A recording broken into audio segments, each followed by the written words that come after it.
Good evening, I'm Henry Williams. And I'm Tom Momberg. Here's what's coming up next on Panthervision. Name-calling and racist comments rocked the Student Association elections.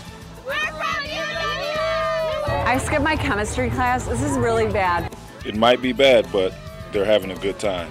We'll take you to Brewers opening day. Students and others rallied for justice. Fear plus hate plus guns equals insanity. And the Lady Panthers say goodbye to a longtime coach.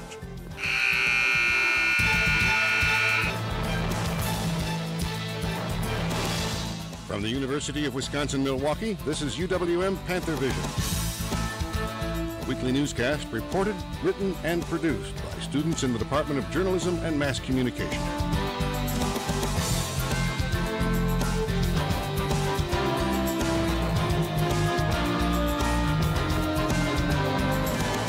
And now, the news.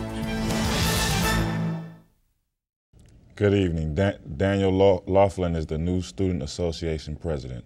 Laughlin won the election with 64% of the vote. Rick Banks opposed Laughlin and took 23% of the vote, despite a scandal last week involving his vice presidential candidate. 12% of the vote went to write-in candidates. Laughlин's party, Allied Student Voice, won 85% of the seats in the Senate. Independent and write-in candidates took 10%, and the United Panthers 5%. 41 of the 46 Senate seats were filled. Voter turnout is 12%, 5%, twice as many as last year's election. The new SA leaders take over a government that has been rocked with scandal, and the election was no different.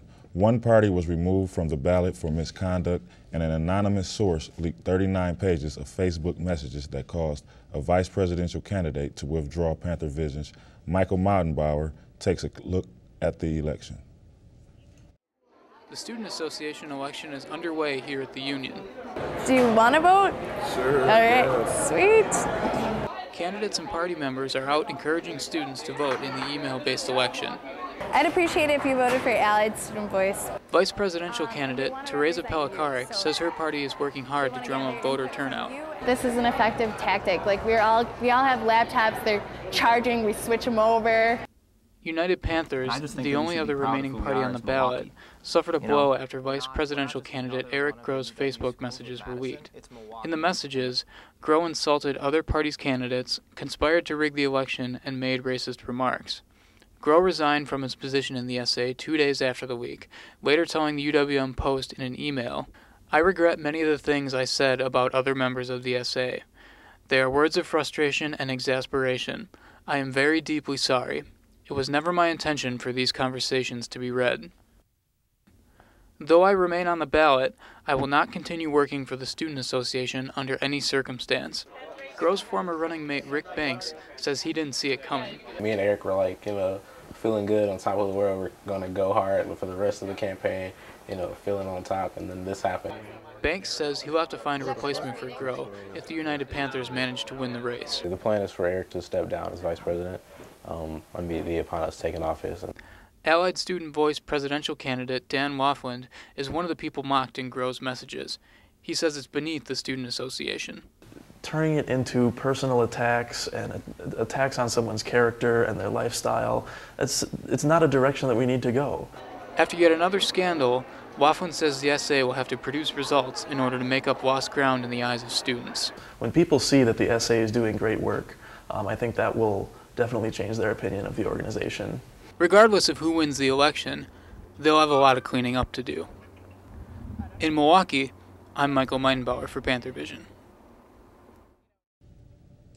Incoming SA President Daniel Laughlin joins us now. Thank you for being here, Dan, and congratulations. So what's the first thing you hope to accomplish as president of the Student Association? The first thing that's really a priority for us is rebuilding the organization, getting back some of the reputation that we've lost. I think if we have long-term goals, if we talk it over with our senators, figure out what we want to do as a group, we can restructure in a way to move in that direction and really start to get work done rather than just spinning our wheels and getting stuck in this cycle of scandals. How do you plan to address the issue that SA has every year with scandals? Some of it is closing some loopholes in our bylaws, getting more controls on corruption, more accountability, and a lot of it is just having people in charge who are inspirational, who have the moral fortitude, who have the experience and leadership skills to really drive the organization forward instead of just being stuck in politics or self-interest. Is it fair that your party controls the Senate and executive branch? How do you plan to achieve any diversity in your discourse? Sure. You know, when I was recruiting senators for Allied Student Voice, I told them, I want this to be a different kind of party. I'm not recruiting you to ASV because I want you to always vote with me. I encourage discourse and debate. If you don't agree with me, that's okay, as long as you can back it up with good reasons. So even though ASV controls the Senate, you know, so to say, as a party, we don't really have a single voting block. We have people within our party who disagree on a lot of issues, and I look forward to having that healthy debate this year. Every Senate meeting seems to be only internal politics. How are you going to get past that and start doing what that essay is supposed to do and, you know, represent students? A lot of that, I think, will come with different leadership in the Senate. You know, the people in charge haven't really driven us towards specific goals, or they've taken it on themselves to do as a single person. When we start to engage these 40 senators that we have and get them as the people on the front lines, them as the ones doing the work for us, I think we'll get a lot more done for the students instead of giving them nothing to do and then focusing internally. All right. Thanks so much for joining us, Dan. Thanks. Campus parking rates may increase next year because of a missed deadline by the Student Association. The Senate was forced to cancel an emergency meeting because not enough senators showed up to the meeting at the required quorum. The session was called to vote at the fair parking bill, which would affect the university's parking budget. The bill would have meant an additional 200 parking spaces for students in the Klatschi Center and Pavilion parking garage. Without SA funding, parking rates in the garages could increase next year. Voter turnout at Sandburg residence halls for Wisconsin primary was higher than the state average. About 29% of registered voters living in Sandburg cast ballots. That compares to a statewide turnout of about 23%. Turnout in Cambridge Commons was lower than Sandburg, but matched the state average of 23%. Charges have now been filed in a case that has promoted rallies at UWM and across the nation. Florida authorities have charged George Zimmerman with second-degree murder in the shooting death of Trayvon Martin. The Martin case and a similar case in Wisconsin sparked demonstrations. Panthervision's Lila Gorel has the story on Milwaukee's rally. And they want it. The Newcastle Doctrine has activists like Verdeen gathering together throughout the nation. They aim to rally on recent controversial youth deaths. Actually, today is like National Wear Your Hoodies Day in support of Trayvon Martin, so there'll be protests all over the country today. Milwaukee community members gather in front of the Martin Luther King statue in response to the recent deaths of Trayvon Martin of Florida and Bo Morrison of Slinger, Wisconsin. Oshie Adelabu of Milwaukee works alongside Verdeen in their mission to bring racial actions to an end. We're going to do this, demonstrate, rally, march, whatever it takes until justice is done in the Trayvon Martin case. Verdeen says by getting everyone working together will help the nation understand that racial acts are not welcome. We need unity more than ever. Tiffany Strong and Paul Freund are local students who have also chosen to rally. They feel people need to know what's happening. Out and get more informed on what's going on in our hometown and around the country in general. Yeah. And just bringing different classes and races together. Civil rights speaker Val Phillips is among the speakers at the rally. The things that are happening now are really putting us way, way back. Well, it looks like more and more this is becoming an insane society where fear plus hate plus guns equals insanity. In Milwaukee, I'm Lila Girl for Panthervision. Wisconsin's Castle Doctrine presumes people using deadly force had acted responsibly against anyone unlawfully inside their home. The district attorney declined to issue charges in the Slinger case. About a dozen UW-Madison doctors are being punished for handing out fake sick notes. The discipline comes after the doctor gave sick notes to demonstrators at last spring's labor protest in Madison. Newly released records show 11 of the 20 doctors were UW faculty. Punishments include decreased pay, totaling between $500 and $4,000 each. The doctors are also required to complete ethics training. For the first time since the mid-90s, the UWM women's basketball team will be getting a new coach. Sports anchor Adam Gallo joins us now with details. Adam? Coach Sandy Botham has decided to leave the bench and work in the university's Alumni Relations Department. I had the chance to talk with Botham and those who know her. It's been over a decade and a half for the UWM Lady Panthers hearing this voice. But after 16 years of coaching, Sandy Botham is leaving the sidelines to become part of the UWM Alumni Relations Department. Although she won't be next to the scores table, leaving UWM was not in the cards for Botham. I've lived and breathed the black and gold for, 16 years now, and seen it grow, seen our athletic department grow, leaps and bounds. Botham leaves the Lady Panthers with the most wins ever in Horizon League play by a coach, leading the Lady Panthers to the NCAA tournament in 2001 and 2006, receiving Coach of the Year honors 3 times along the way. Assistant Athletic Director Deidre Merritt says Botham's impact on the university stretches far beyond the black lines. It's not just about the X's and the O's and what goes on the court. There's a lot that goes into it off the court. The mentoring of the young women that she's done, the connections that she's made in the community have just been valuable. Senior guard Alexis Clawwooder was a little caught off guard by the change, but says she sees a bright future for Botham in a new role. Well, I was surprised about the change, but I think Coach Botham's going to be awesome at working with the alumni, and I think it's like a really good step for her.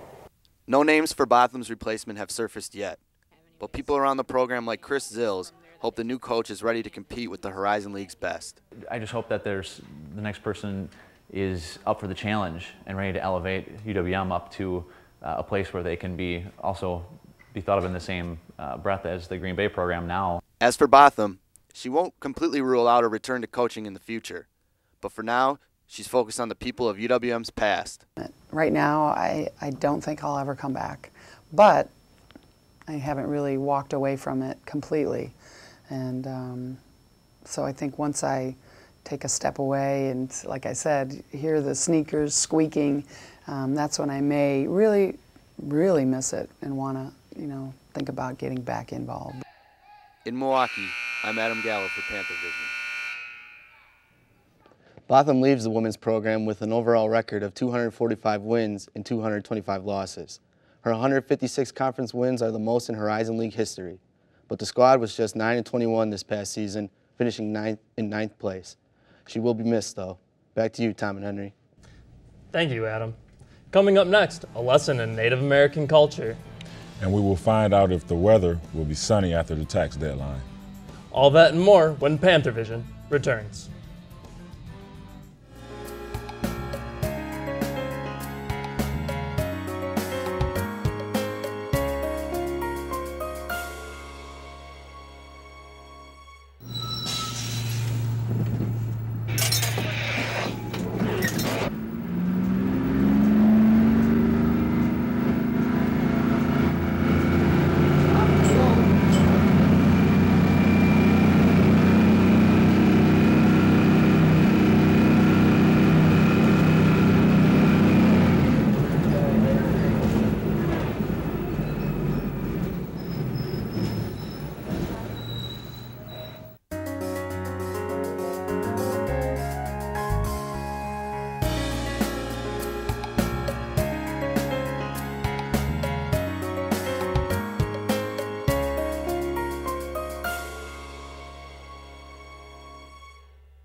Thanks for watching UWM Panthervision, judged Best Student Newscast by the Northwest Broadcast News Association.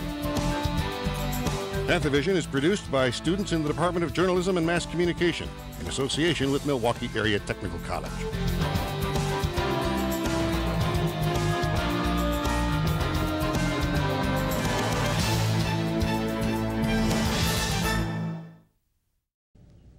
Well, it's certainly not the Dougie, but this dance has UWM students two-stepping.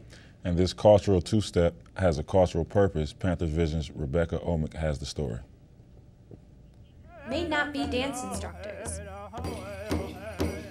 Just like follow the leader. But they sure can do some fancy footwork.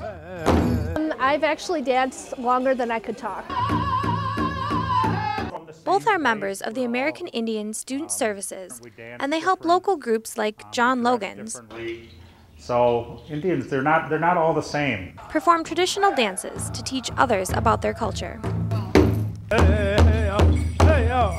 You start out that small, get older and older and dance till we can't dance anymore. For Corey, this is also about breaking stereotypes and having pride in your family name. My family's native last name is Ashkenani. We changed our last name so that we sounded and appeared more white on paper. This is something Cynthia hopes to stop from happening again by getting out into the community. Everybody in front of you, what they're doing. It's just to make sure that everybody on campus knows that we still have Native Americans here.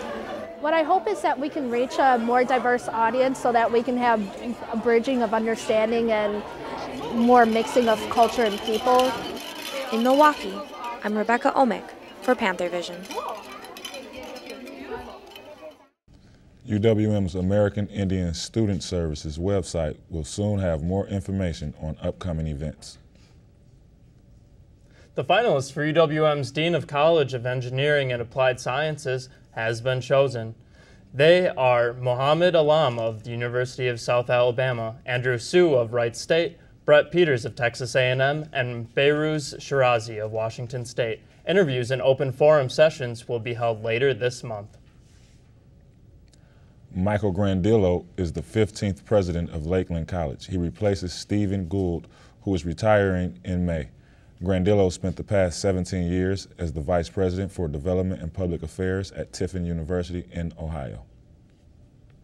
METC students will soon be taking over a television station.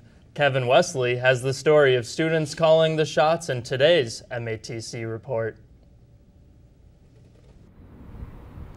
I'm here at MATC's downtown campus on 8th and Highland, where a huge and important date is rapidly approaching for the students in the television program. Student Operations Day is right around the corner. On May 12th, television students will literally take over and run the MPTV station. Student Ops is crazy. It's crazy to put 30 kids in charge of a TV station for a whole day. But somehow I think we're going to pull it off. I think we're going to pull it off real well. Together, they'll broadcast nearly 30 half-hour shows that the students produced, shot, and edited themselves. This makes for quite the selection of different styles, subjects, and genres, all of which will air on Saturday, May 12th. My show is about Bob Reitman, a iconic DJ. The whole show is based around Wisconsin trivia.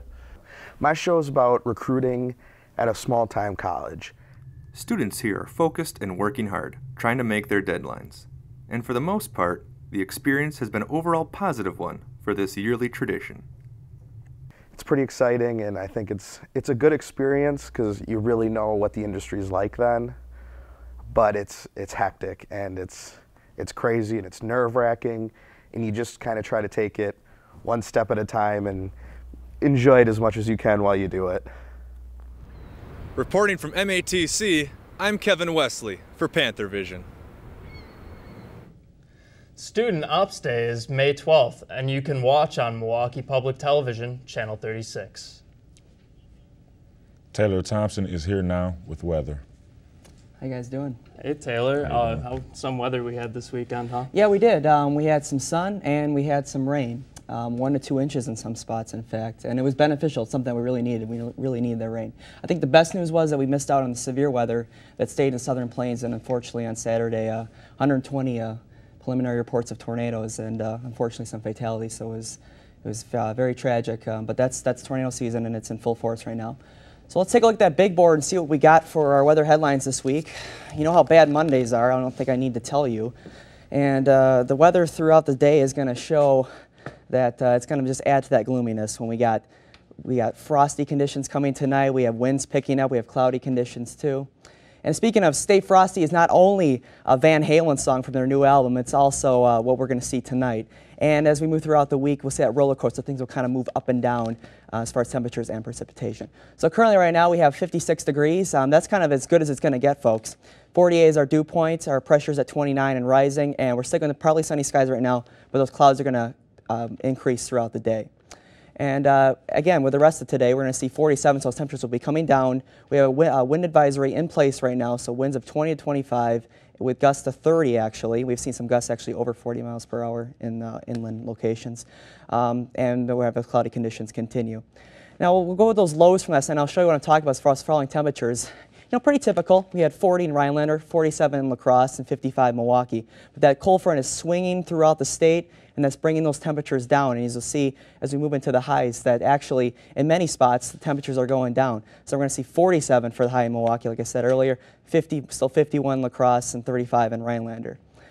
As we move into tonight, that frost will start to develop. We may see a frost advisory issued by the National Weather Service. We'll have to keep an eye on that. Lows will be down near freezing or below, and we'll stick with some cloudy conditions throughout. As we move into tomorrow, we'll see highs warming up a little bit towards 50, and we'll see some sunny skies, so things will start to clear up a little bit. And as we move into Wednesday, we will see up to 62 degrees, but a weather system will start to move in, and we have a pretty good chance, 60% chance of showers and thunderstorms. So let's take a look now at that extended forecast. As you can see, roller coaster. We're going up and down, showers possible on Thursday, and as we move into the weekend, temps will begin to even out around 50 degrees. But if you're looking forward to the weekend and have some plans, at least it's going to be sunny. So that's something good to look forward to. Oh, thanks, Taylor. Yeah, you're welcome. Coming up, students open their schedules and wander off campus to start their weekend early. And Coach Botham isn't the only UWM coach leaving the sidelines.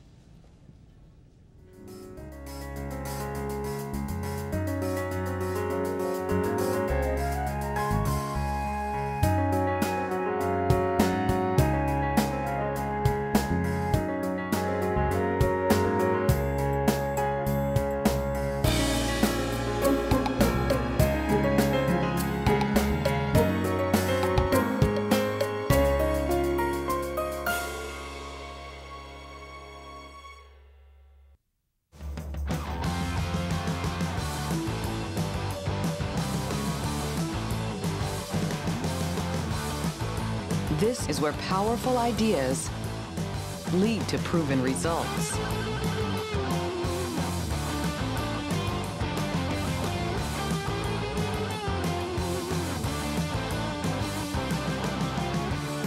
This is where you belong.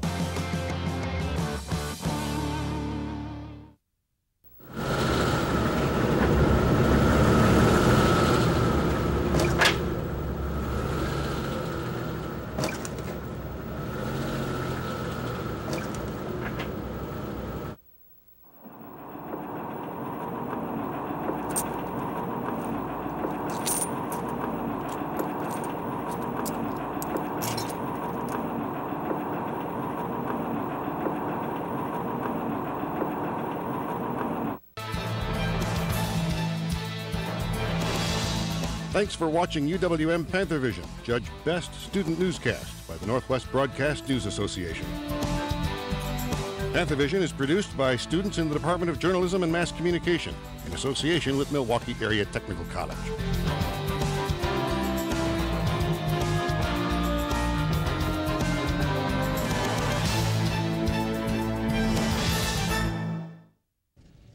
UWM's baseball team spends the weekend in Ohio. Adam Gallo joins us now with sports. The baseball team played well in its weekend series against Wright State, but they didn't get the record to show for it.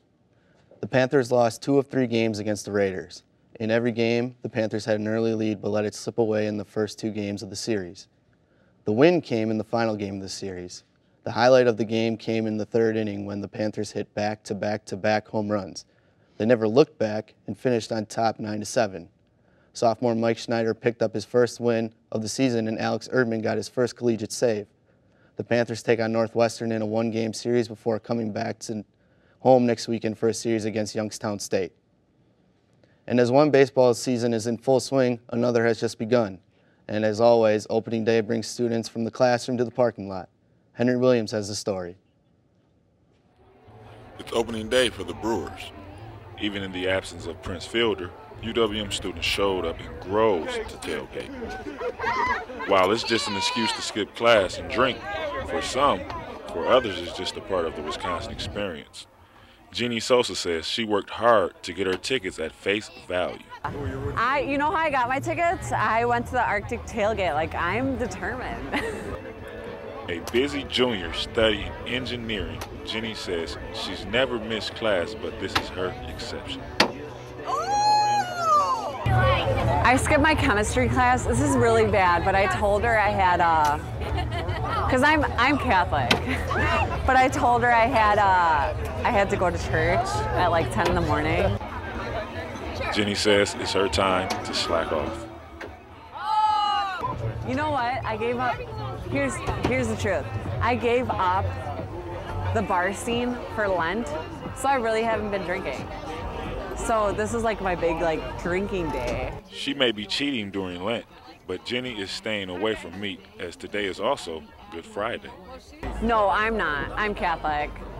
So I'm gonna keep away from that. I have veggie burgers. So not all UWM students just skip class to party.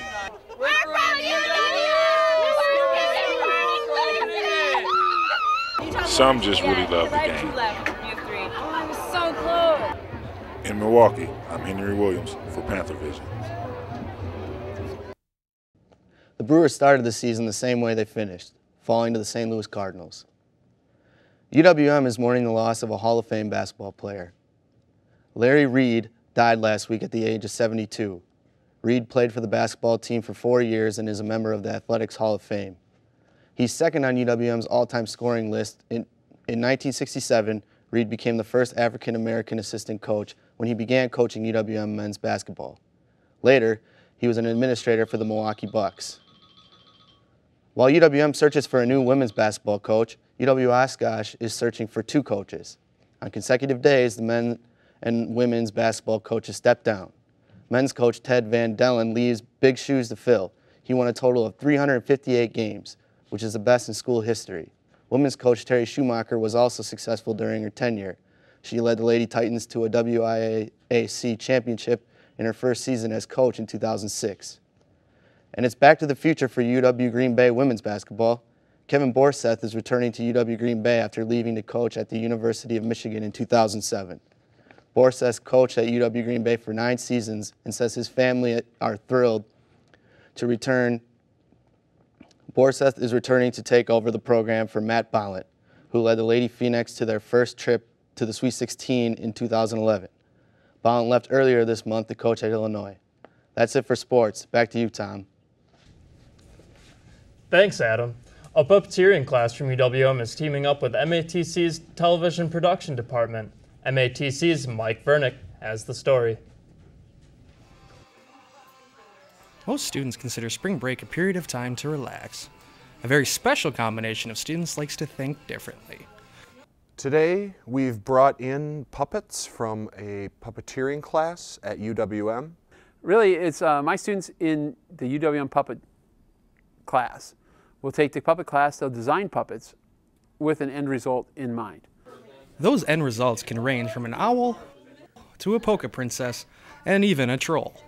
This is my puppet, Bucky. This is my hand and rod puppet, so this is the more advanced puppet that I had to build. I know you have a creeper stash, but... Using the facilities at Milwaukee Public Television, both MATC and UWM students take on the opportunity to be creative. Our class, our student operations group, is using the puppets for interstitials, for promotions, and also filming a class project. Tim Decker holds hope for the future that this will be a long-term collaboration. The thing is, we're making quality educational programming. This puppet polka may seem like a lot of fun, and it is, but my students have learned how to manufacture puppets, how to make them, how to bring personality, and how to get into character. When it's all said and done, the collaboration between the schools could mean unlimited potential for educational opportunities. For Panthervision, I'm Mike Vernick. Thanks for joining us for tonight's edition of Panthervision. Thank you and good night.